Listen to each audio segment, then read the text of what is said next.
Last time on آخری معجزہ. تو جب اللہ تعالیٰ کی بہت شدید محبت ہوتی ہے نا تو اس وقت آپ کو الرحمن کا لفظ ملے گا. بہت شدید رحمت. آپ کو تدبر کرنا پڑے گا کہ یہاں کون سی شدید محبت ہے. اسی لیے پھر آپ کو سورۃ الرحمن سمجھ میں آئے گی. الرحمن علم القرآن, جس نے اتنی شدید محبت کی, اتنا مکمل خیال کیا کہ اس نے اس مکمل خیال اور شدید محبت کے ناطے قرآن سکھایا. اس لیے قرآن سکھایا. ہم نے کیا بنا دیا قرآن کو, اور قرآن کس لیے سکھایا گیا تھا, کس محبت سے سکھایا گیا تھا, کیا لحاظ کر کے ہمارا سکھایا گیا تھا. ہم نے کیا بنا دیا قرآن کو. سبحان اللہ.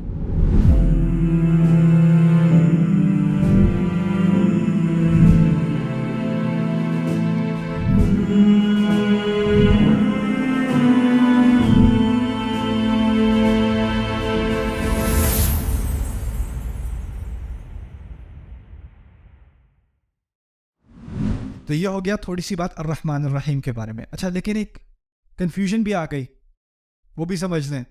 رب میں سربراہی کے, سرداری کے معنی تھے کہ نہیں تھے نا. مسئلہ یہ ہے کہ جب کسی کی اتھارٹی ہوتی ہے نا تو آپ کی دو طرح کے مینیجرز ہوتے ہیں.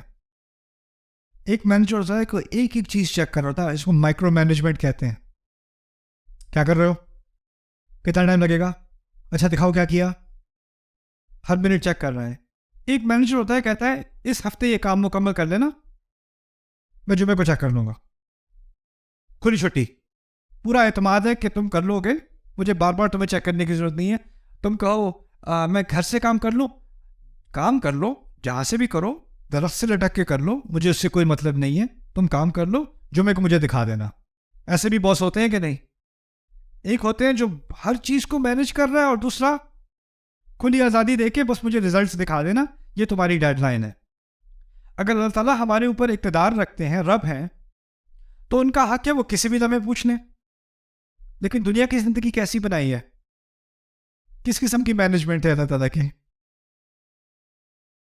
نماز پڑھنی ہے, 5 وقت پڑھنا, نہیں پڑھنی سوتے رہو.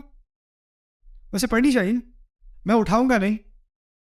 جھوٹ نہیں بولنا, جھوٹ نہیں بولنا. لیکن بولو گے تو آسمان سے کوئی بجلی آ کے نہیں لگے گی زبان پہ. بولنا ہے بولو, میں نے بتا دیا نہیں بولنا, باقی اب تمہارا ہے, تمہاری ذمہ داری. ایسا ہی ہے نا. اس کی میں آپ کو انسانی مثال دیتا ہوں.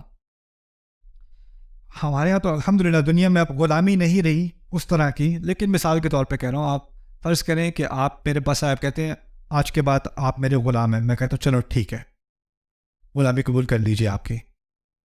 کیا کروں جی آپ کے غلام ہونے کے ناطے, بس یہ میں نے ایک دائرہ بنایا ہے, اس دائرے کے اندر رہنا بس, باقی کچھ نہیں, اس دائرے کے اندر رہنا.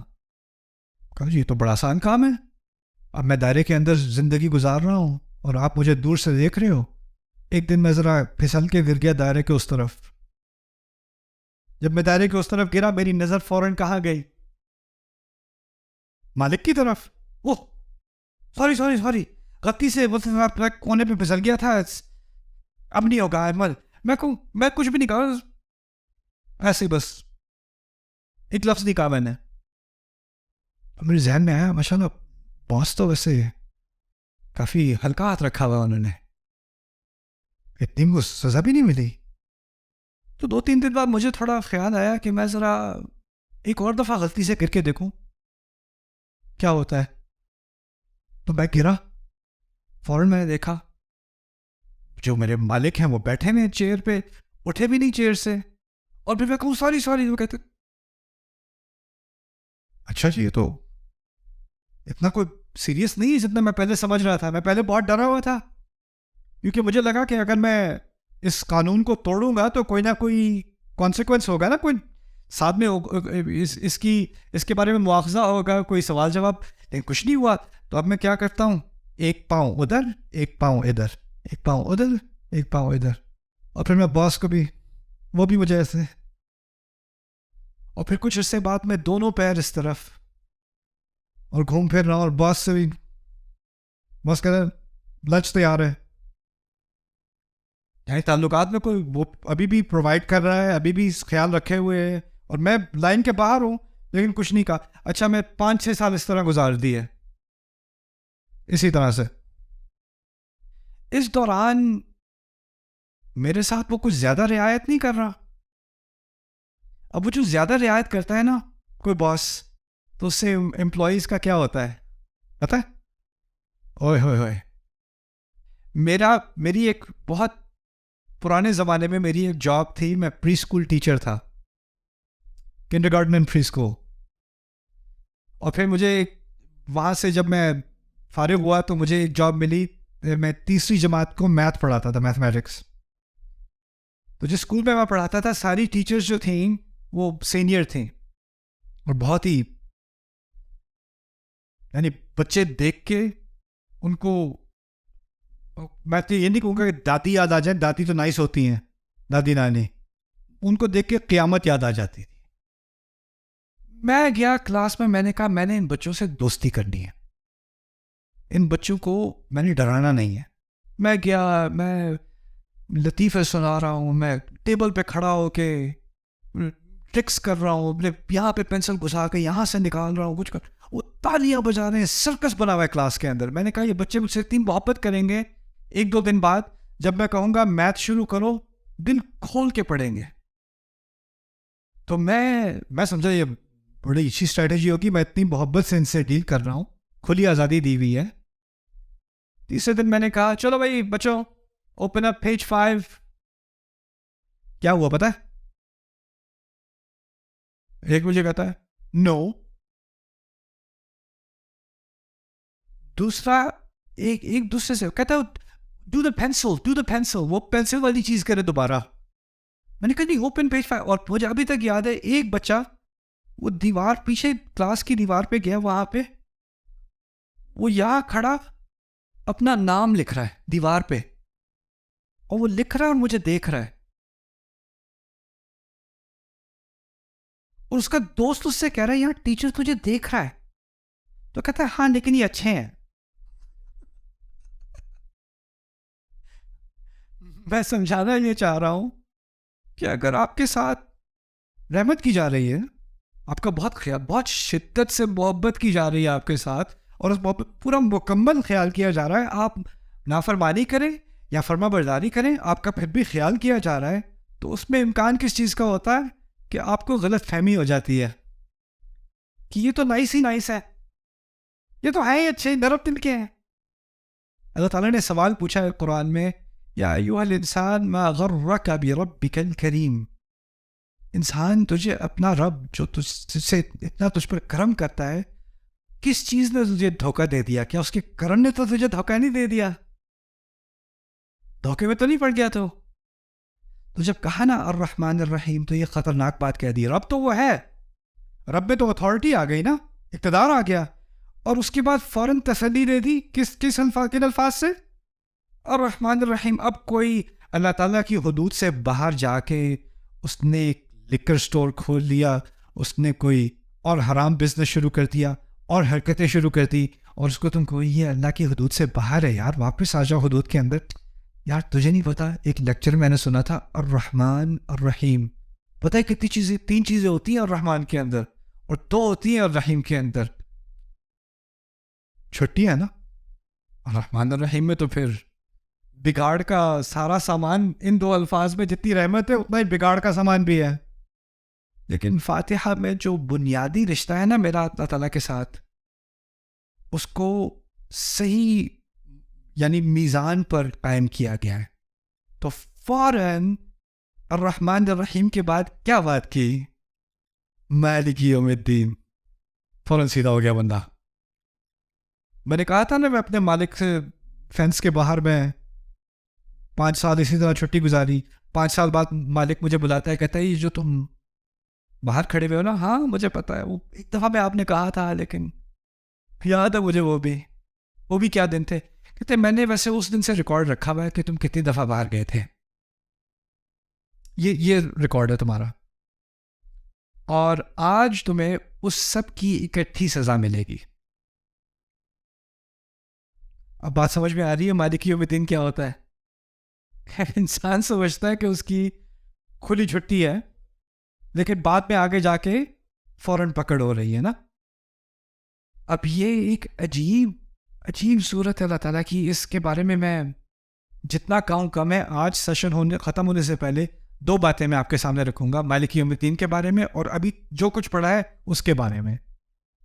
2 لفظ جو ہیں وہ ایک دوسرے سے بہت قریب ہیں اس صورت میں. ایک رب اور ایک مالک ہے نا, ایک رب اور ایک مالک. اور ان دونوں کے درمیان 2 الفاظ ہیں. ایک طرف رب ہے, ایک طرف مالک ہے, اور درمیان میں 2 کون سے لفظ ہیں؟ الرحمن الرحیم. اب ان دونوں لفظ کے بارے میں سوچیں. ان میں سے ایک عارضی ہے اور ایک مستقل ہے. عارضی والا کون سا تھا؟ الرحمن. اور مستقل والا کون سا ہے؟ اب یہ عجیب کلام دیکھیں اللہ کا. رب العالمین اس زندگی کے بارے میں تھی وہ بات, یا اگلی زندگی کے بارے میں؟ رب العالمین اس زندگی کے بارے میں. اور اس سے قریب 3 ترین لفظ ہے الرحمن, جو اس زندگی کے بارے میں ہے. مالک کا لفظ استعمال ہو رہا ہے کس زندگی کے بارے میں, اور اس کے قریب ترین لفظ کون سا ہے؟ الرحیم, جو ہمیشہ والی رحمت, اس سے قریب ترین. کیا عجیب کلام ہے, کیا ترتیب ہے اس کلام کی. رب العالمین الرحمن الرحیم مالک. اچھا, شروع ربوبیت سے رب, انتہا مالک سے, اور درمیان میں دونوں کے کیا؟ رحمت. یعنی یہ کبھی مت سمجھنا کہ وہ تمہارا, یہ کبھی مت بھولنا کہ وہ تمہارا رب ہے اور تمہارا مالک ہے. لیکن ان دونوں الفاظ سے ڈر لگنے لگتا ہے. لیکن جب ڈر نہ لگنے لگے تو اس جتنا گہرائی میں اس رشتے کے درمیان میں پہنچو گے تو کیا ملے گا تمہیں؟ رحمت ملے گی. اس کے باہر اتھارٹی ہے اور اندر محبت ہے. رب, مالک, رحمہ. عجیب. الحمدللہ رب العالمین الرحمن الرحیم مالک یوم الدین. اب جلدی سے ان 3 آیات کو میں کم از کم آج مکمل کرنا چاہ رہا ہوں. تو مالک یوم الدین کے بارے میں کچھ چیزیں میں آپ کے سامنے رکھ دوں. یہ بہت آسان ہے سمجھنا. دین سے شروع بات کرتے ہیں. دین عربی میں کہتے ہیں فیصلے کو. دین عربی میں اس کو بھی کہتے ہیں کسی سے آپ کا معاملہ ہو رہا ہونا اور اس معاملے کو مکمل کیا جائے. میرا معاملہ طے ہو گیا, اس کو بھی دین کہا جاتا ہے. کما تدین تدان, جیسے تم دوسرے سے معاملہ کرو گے ویسا تمہارے ساتھ معاملہ کیا جائے گا. یہ عربی کی کہاوت ہے. اچھا, اگر شدید محبت کا ذکر ہے الرحمن الرحیم میں تو اس کا متضاد کیا ہونا چاہیے؟ نفرت, عذاب. اگر ایک طرف محبت ہے تو اس کا متضاد عذاب ہونا چاہیے. لیکن اس کے متضاد میں دین کا لفظ استعمال کیا ہے. اور دین کیا ہے؟ انصاف, فیصلہ. اور فیصلے سے کیا, کس چیز کی طرف اشارہ ہو رہا ہے؟ انصاف کی طرف. تو اگر آپ اس طرح سمجھ لیں کہ جو محبت ہے وہ پازیٹیو ہے, مثبت ہے, اور نفرت کیا ہے؟ منفی ہے, تو عدل کہاں پہ ہوگا؟ انصاف کہاں پہ ہوگا؟ 0. نہ محبت نہ نفرت. اللہ تعالیٰ نے اس کی اتنی عظیم رحمت ہے, اس نے نفرت کا, عذاب کا, غصے کا ذکر بھی نہیں کیا, منفی کا ذکر بھی نہیں کیا. اگر یہ پورا چارٹ ہوتا نا تو ایک طرف پازیٹیو میں الرحمن الرحیم ہوتا اور دوسری طرف عزیز ذو انتقام ہوتا, المعذب کچھ ہوتا. لیکن وہاں بھی 0 تک لے کے منفی تک نہیں لے کے گئے, صرف دین کی بات کی, یعنی انصاف کی بات کی. اور یہ کیونکہ اصل چیز جس سے ہمیں ڈرنا ہے نا وہ عذاب نہیں ہے.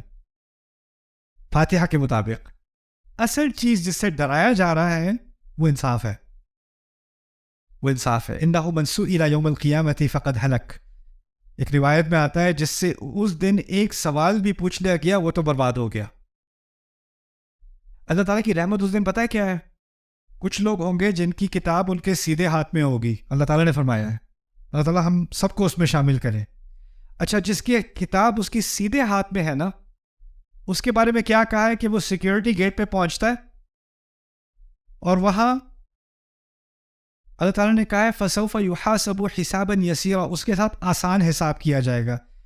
آسان حساب سے مراد روایات سے ملتا ہے کہ فرشتے کتاب کھولیں گے بھی نہیں, گزرنے دیں گے. جی ہمیں بتایا, آپ جائیں, کیونکہ آپ کے کون سے ہاتھ میں کتاب ہے؟ اب آپ نروس، آپ کے ہاتھ میں تو کتاب ہے، لیکن آپ کہیں اگر آپ یہ پیج 130 پہ جائیں تو اس میں ایک حج ہے، وہ ضرور دیکھ لینا. جیسے آپ کا پیپر ہوتا ہے نا، اس میں آپ نے بڑے الٹے سیدھے جواب دیے ہوتے ہیں، لیکن ایک صحیح جواب دیا ہوتا ہے تو اس کو آپ پہلے دکھاتے ہو ٹیچر کو، یہ والا یہ چیک کر لیں ذرا، یہ والا.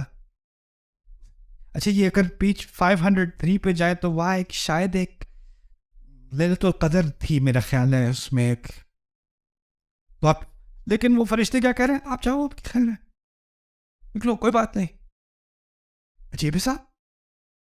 دوسری طرف کہا ہے کسی کی کتاب ان لوگوں کے الٹے ہاتھ میں ہوگی، اللہ ہمیں ان میں سے نہ کرے، اور ان کی پیٹھ کے پیچھے ہوگی، ایسے ہوگی کتاب. نہ صرف الٹے ہاتھ میں، پیچھے. اب وہ خود بھی نہیں دیکھ سکتا کتنی خراب ہے، اس کو پتا ہے خراب ہے، اس کو یہ بھی نہیں پتا کتنی خراب ہے. اب وہ بھی آ رہا ہے سامنے اور اس سے پوچھا جا رہا ہے. اب یہاں پر جب الدین کہا ہے نا، تو اس سے ہمیں اس بات کی طرف اشارہ مل رہا ہے کہ اللہ تعالیٰ اس دن کا بھی مالک ہے. جس طرح وہ رب اس دنیا میں ہے، اس دن وہ رب نہیں ہوگا، اس دن وہ کیا ہوگا، مالک. تو کیا نکل گیا، رب کے معنی میں سے کیا نکال لیا گیا، تحفے دینے والا، خیال کرنے والا، قائم رکھنے والا. جو اس کے نرم نرم معنی تھے نا وہ سارے نکل گئے، اور کیا رہ گیا، مالک. اس دن تو اتھارٹی ہوگی، یا تو رحمت ہوگی یا پھر یہ. اور اگر آپ اس طرح بھی سمجھ لیں کہ رب کے اندر دو پہلو ہیں، ایک محبت والا پہلو بھی ہے رب کے اندر، اور ایک اقتدار والا بھی ہے، تو رب کے اندر وہ جو محبت والا پہلو ہے نا، وہ الرحمن الرحیم میں سامنے آ گیا. اور رب کے اندر جو اقتدار والا پہلو ہے وہ کہا، مالک یوم الدین میں سامنے آ گیا. ان تینوں الفاظ کا آپس میں ایک جوڑ بن گیا. آخری چیز ہے، اور دو چیزیں. یوم، یوم کسے کہتے ہیں؟ اوکے. اللہ تعالیٰ نے اپنے بارے میں ایسی بات کی ہے جو کبھی کوئی اپنے بارے میں یا کسی اور کے بارے میں کہہ ہی نہیں سکتا. فرماتے ہیں دن کا مالک. دیکھیں، آپ کسی پراپرٹی کے مالک ہو سکتے ہو، کسی بکری کے مالک ہو سکتے ہو، کسی کمپیوٹر کے مالک ہو سکتے ہو، لیکن آپ ایک منٹ کے مالک نہیں ہو سکتے، آپ ایک سیکنڈ کے مالک نہیں ہو سکتے. وقت کی ملکیت ممکن نہیں ہے. ایک چیز ہے جو آپ جو بھی کرو، جتنا بھی پیسہ آ جائے، جتنا بھی اقتدار آ جائے، ایک چیز ہے جو آپ کبھی بھی اون نہیں کر سکتے. وہ کیا ہے؟ وقت. اور وہاں اس نے اس ایک چیز کی ملکیت اپنے سامنے ثابت کی ہے، مالکی یوم. اور اس سے بہت عظیم بات سامنے آ گئی. اگر میں کہوں کہ یہاں پر ایک تھیلا ہو، اور میں کہوں یہ تھیلا میرا ہے، یہ تھیلا میرا ہے، یا یہ بیگ میرا ہے، تو اس بیگ کے اندر جو کچھ بھی ہے وہ بھی کس کا ہے؟ میرا ہی ہوا نا. اگر اللہ اس دن کا مالک ہے تو کیا بات نکلی؟ اس دن کے اندر جو کچھ بھی ہو رہا ہے اس سب کا وہ مالک ہے. اس سب کو ایکسپلین کرنے میں باقی قرآن ہے، لیکن وہ پوری بات ایک ہی محاورے میں شامل ہو گئی جب کہا مالک یوم، مالک یوم الدین. سبحان اللہ. یعنی بہت تھوڑے الفاظ ہیں فاتحہ میں، لیکن پوری کائنات ان کے اندر مضمر ہے. آخری بات اس کے مالک کے بارے میں سمجھ لیں. مالک اصل میں دو قراءات ہیں ہمارے نبی سے مروی صلی اللہ علیہ وسلم. مالک بھی پڑھا کرتے تھے اور ملک بھی پڑھا کرتے تھے. مالک اور کیا؟ ملک. مالک کے معنی اردو میں جیسے ہیں ویسے عربی میں ہے. مالک، گاڑی کا مالک، بکری کا مالک، ٹھیک ہے، مالک. ملک کسے کہتے ہیں بتائیں؟ بادشاہ کو. بادشاہ کو. تو ایک طرف مالک، دوسری طرف بادشاہ، اور دونوں کے معنی یہاں ضروری ہیں. سمجھ لیں کیوں. بادشاہ جو، میں یہ نہیں کہوں گا کہ میری یہ جوتے ہیں، میں یہ نہیں کہوں گا میں اس جوتے کا بادشاہ ہوں. میں کیا کہوں گا؟ میں جوتے کا مالک ہوں. میں گھر کا بادشاہ ہوں یا مالک ہوں؟ مالک. میں کمپیوٹر کا بادشاہ ہوں، مالک ہوں، مالک. لیکن اگر کوئی کسی کے پاس پورا آئیلینڈ ہو یا پورا ملک ہو، وہ کہے میں اس آئیلینڈ کا کیا ہوں؟ کیا بات سامنے آ رہی ہے؟ بادشاہ ہوتے ہیں بڑی بڑی سلطنت کے، اور مالک ہوتے ہیں چھوٹی چھوٹی چیزوں کے. جو بمقابل چھوٹی چیز ہوتی ہے اس کے لیے مالک ہوتا ہے، جو بڑی ہوتی ہے اس کے لیے کیا ہوتا ہے؟ بادشاہ. اب ایک اور فرق بھی سمجھ لیں. اگر وہ کسی ملک کا بادشاہ ہے، کیا تمام چھوٹی چھوٹی چیزیں جو اس کی سلطنت میں ہو رہی ہیں اس میں اس کی نظر ہے؟ ہر بات پہ، ہر کام پہ، ہر کسی کے سونے پہ، ہر کسی کے اٹھنے پہ، کیا وہ ہر چیز کو کنٹرول کر سکتا ہے؟ آپ کی کمپنی ہے، آپ کی اپنی کمپنی ہے، آپ کے 50 ملازم ہیں، کیا آپ ہر ملازم کی ہر پرفارمنس کو، اس کی ہر بات کو، اس کے ہر ایکشن کو کنٹرول کر سکتے ہو کہ نہیں؟ جتنا آپ کا کنٹرول بڑھتا ہے نا، جتنی سلطنت بڑھتی ہے، اتنا آپ کا چھوٹی چھوٹی چیزوں پر کنٹرول کم ہوتا چلا جاتا ہے. ایسا ہی ہے نا؟ آپ کو کسی اور کو مینجمنٹ دینی پڑتی ہے. چھوٹے کام میں نہیں کر سکتا، میرے پاس بڑے کام آ گئے ہیں، اب میں چھوٹی چیز کو ہینڈل نہیں کر سکتا. مالک کا کیا ہے؟ اگر میں کمپیوٹر کا مالک ہوں تو اس کی ریپیئر میں خود کروں گا. میں گھر کا مالک ہوں تو اس کا دروازہ میں خود فکس کروں گا. اگر میں ایک ملک کا بادشاہ ہوں، دروازہ میں خود فکس نہیں کروں گا، مجھے تو پتا بھی دروازہ خراب ہے. بڑی چیزوں کے لیے بادشاہ، چھوٹی چیزوں کے لیے کیا؟ مالک. اب قیامت کے دن میں 2 طرح کے کام ہو رہے ہیں. قیامت کے دن میں سورج اور چاند ایک دوسرے میں ٹکرا رہے ہیں. قیامت کے دن میں دنیا پھیلائی جا رہی ہے. قیامت کے دن میں ساری انسانیت کو قبروں سے نکالا جا رہا ہے. قیامت کے دن میں آسمان پھٹ کے کھل رہا ہے. قیامت کے دن میں سارے فرشتے اتر رہے ہیں. یہ تو بادشاہ کا کام ہے، یہ بڑا کام ہے. لیکن قیامت کے دن ایک ایک عمل کا جائزہ لیا جا رہا ہے کہ نہیں؟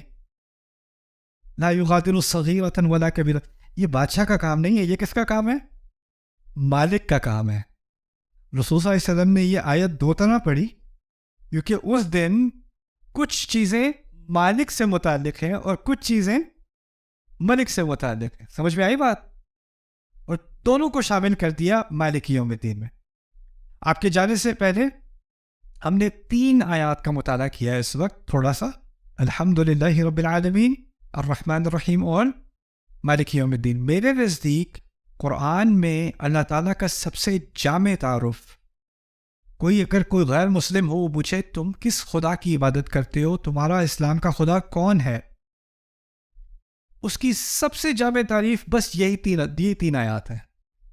الحمدللہ رب العالمین، الرحمن الرحیم، مالک یوم الدین. پہلی چیز جو وہ خدا خود چاہتا ہے کہ تم جانو، جس کے بارے میں ہم بات کرنے لگے ہیں، وہ حمد کا مستحق ہے. اس کا نام اللہ ہے. اس سے رشتہ تمہارا رب کا ہے، اور صرف تمہارا ہی نہیں، تمام سوسائٹیز کا، تمام انسانیت کا، ازل سے ابد تک، العالمین. اور اس کو تم سے ایسی شدید محبت ہے کہ جس کا تم اندازہ نہیں کر سکتے. اور یہ بھی تمہارے ہاتھ میں ہے کہ وہ محبت تمہارے لیے ہمیشہ کے لیے رہے، الرحیم. لیکن اگر تم نے اس محبت کا فائدہ اٹھانے کی کوشش کی تو یہ جان لو کہ آج نہیں تو کل نہیں، ایک دن آ رہا ہے، ایک کل آنے والا ہے جس میں پھر پورا حساب لیا جائے گا. اور ایک بڑی چیزیں ہوں گی اور چھوٹی چیز تک حساب لیا جائے گا. مالک یوم الدین. ایک پوری بیلنسڈ پکچر آ گئی میرے سامنے، ایک پوری تصویر آ گئی جس میں نہ اس طرف میں صرف اللہ تعالیٰ سے ڈروں، یا اس طرف میں صرف اللہ تعالیٰ کی طرف سے مطمئن ہو جاؤں اور مجھے کوئی فکر ہی نہ رہے. دونوں کے درمیان میں ایک مکمل بیلنس یہ آ گیا. یہ بات آ گئی ابھی تک فاتحہ میں. اور اس کے بعد جہاں سے ہم کل بات شروع کریں گے انشاءاللہ، وہ ہوگی کہ اگر یہ کوئی بات سن لے تو وہ کس نتیجے پہ پہنچے گا. یعنی اس ساری بات کا، ٹھیک ہے آپ نے یہ باتیں سیکھ لی اللہ کے بارے میں، سو واٹ، پھر کیا اس کا نتیجہ کیا نکلنا چاہیے؟ اگلی آیت اصل میں ان 3 آیات کا نتیجہ ہے کہ جو ان 3 آیات کو سمجھ لے وہ کہاں تک پہنچے گا، کس فیصلے تک پہنچے گا، اور خود ہی سے پہنچے گا. اس سے کہا نہیں جائے گا عبادت کرو، اس لیے عبادت کرو، یہ نہیں کہا گیا. کہا ہے ایاک نعبد، ہم صرف تیری ہی عبادت کرنے کو تیار ہیں، کرنے آئے ہیں. یعنی ہم اپنے آپ کو والنٹیئر کر رہے ہیں، ہم اپنے آپ کو اس نتیجے پر پہنچا رہے ہیں. اس کے بارے میں انشاءاللہ یہاں سے آگے جو اصل معجزات ہیں اس صورت کے وہ آگے آنے والے ہیں انشاءاللہ، اس پہ کل ملاقات ہوگی. Subscribe now to the Bayyinah YouTube channel to watch the rest of this series and more great content from Ustad Nu'man Ali Khan. جہاں پہ باسکٹ بال گیمز اور بڑے بڑے میچز وغیرہ ہوتے ہیں نا, اس نے وہ پورا اسٹیڈیم بک کیا. وعدے کیا کر رہا تھا, اس سال تمہاری ساری خواہشیں جیزس پوری کر دے گا. کیا چاہیے تمہیں؟